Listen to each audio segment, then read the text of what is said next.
You've sent money so that you're so sure that if they ask you for another one, the next thing you're going to be sending is yourself. Hey guys, so welcome back to All Shades of Chantel. Today I'm going to be talking about 5 signs that you're going to be broke as a Nigerian in diaspora. So let's get into it very quickly. Number 1 is overcommitting to black tax without boundaries.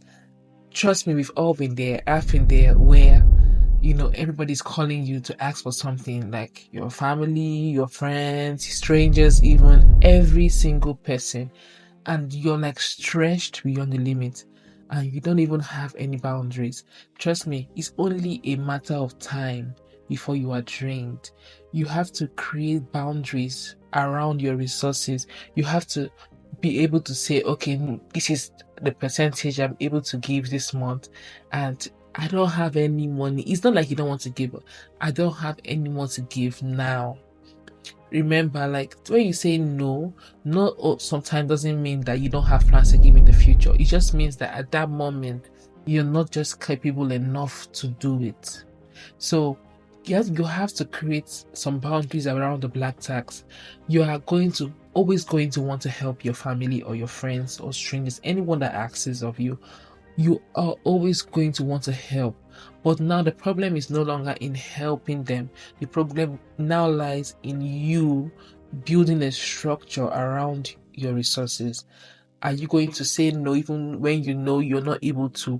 Are you going to stretch yourself even when you know that that's not what you really want to do? Are you going to hide behind fear and all whatnot? Black tax without boundaries is a sure sign that your broke days are really close by. They're just looking at you and they're seeing signs like this girl, like she wants us closer.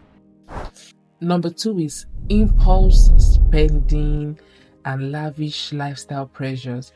Like sometimes I see people like on the gram or even around just showing off lifestyles that they know that they can't even afford, just because you are trying so hard to prove a point. You are trying so hard to show people that, oh, I'm here, I've arrived, I can do this, I can do that. And the one thing that hurts the most is that these people do not care. You see, everybody is living their lives. Everybody seems like, sometimes you may think people are watching you, people are just observing you, but in the true fact of life, everybody is running their own race. So you're buying a car that you clearly can't afford. You're living in a house that that yes, you can't even afford to live here. You're just buying clothes, shoes, brand names, just so that people can say, oh, they live in the abroad now, so they obviously like they're living good. After all that hype, what next? Tomorrow you wake up, who's paying the bills? You. Who is having the clear chance of going broke, of not having anything for retirement? You. All that hype, all that hailing, it's only for a day, a week, a month, a year, even if you want to stretch it. So guys, we have to be very careful. Like, do not aim to please people. Look at your pockets and cut your coats according to your size. Number 3, this one is one that used to bust my brain. So you've been watching me drop gems. Have you liked this video yet? Have you shared it to somebody else? Have you subscribed? Don't be gatekeeping. Don't gatekeep me. Share me. Share me. Living paycheck to paycheck without savings. God. This one I've personally suffered from it. Living paycheck to paycheck when you are physically at the mercy of a job. You are at the mercy of a boss. You are at the mercy of a check. It is such a horrible place to be in, especially knowing where you're coming from. Like, you have to get yourself out of that rut, and the best way to do so is by having an emergency savings, is by having what we call an emergency savings fund, where you are able to have like a buffer. So say life happens, say you lose a job, something just unplanned happens to you, you have to fix your car, there's something that you can run to. And even aside from all that, say you are in a terrible job and just a toxic environment, and you just know that I need to get out of this space, it's not good for my mental health. An emergency savings will give you energy. It will give you like stamina, like say, yes, I'm walking away. No, you don't have to think about it. But trust me, when there's no money, there's no savings, oh God. Even if your boss come and give you one slap, you tell her, say, yeah, slap here.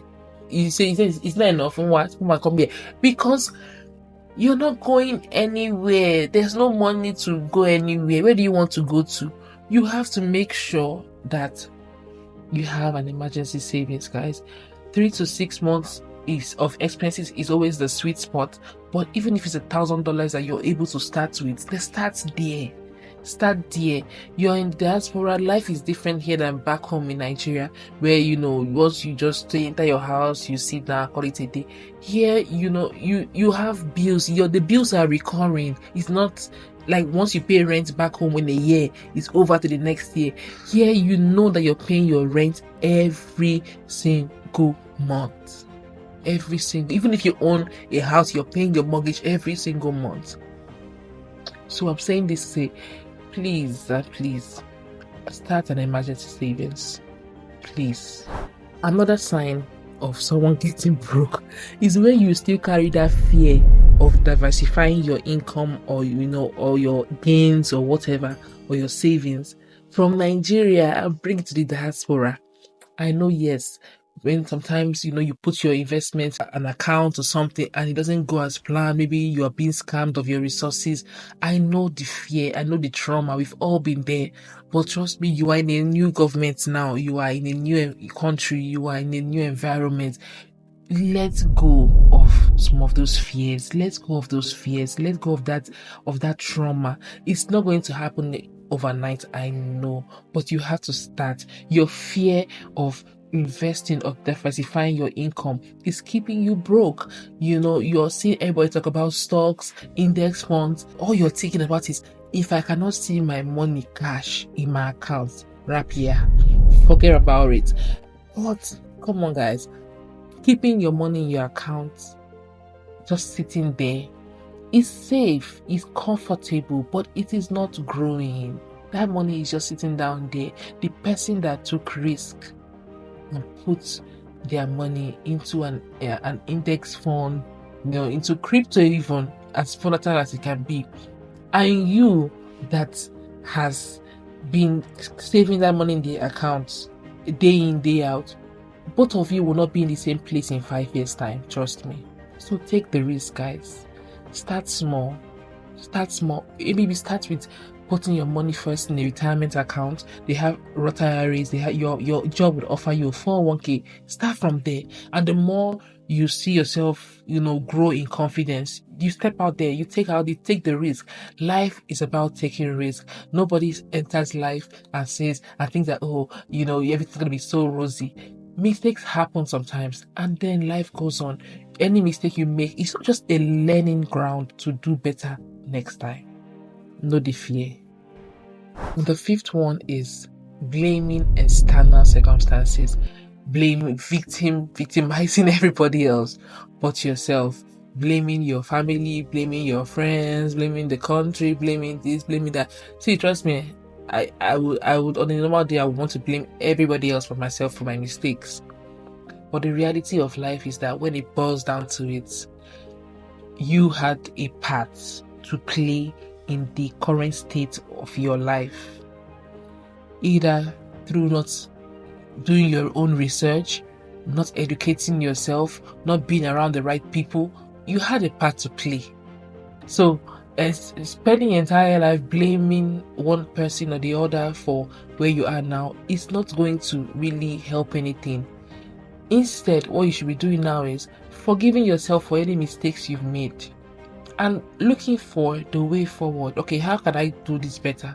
How can I become better? How can I, that's the plan. That's what you should be thinking about. Just staying your entire life and going around in circles.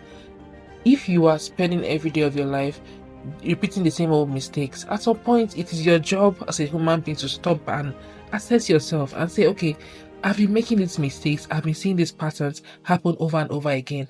What could be the problem? What could I be doing wrong or right or whatever? And correct it or make an effort to. But when you stay around going in circles over and over again in your life and you're not even making any effort to correct it, instead, you're spending the majority of your time blaming your past, blaming the school you went to, blaming the country that you're coming from, that is a sure sign that your broke days, you don't even have any, it's continuing, like you're still far away, like you're far away.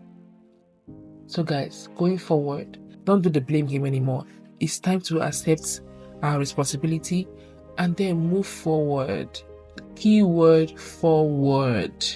Leave the past behind, heal from the pain, forgive yourself, and let's go forward and let's achieve and be all that we know that we are meant to be. So guys, I'm going to end this video here. As usual, if you loved it, if you learned something from it, please do not forget to hit the like button. Please share this video to as many people that you know this can also help. I do these videos because I've seen a lot of things in the diasporas in Nigeria, and I know the struggles that I've had to encounter.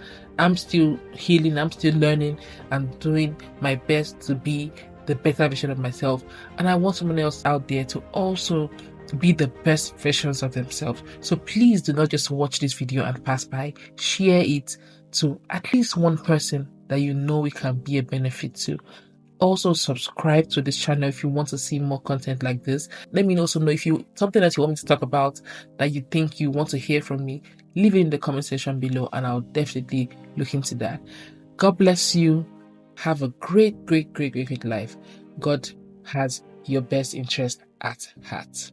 Have a great day, guys. Bye.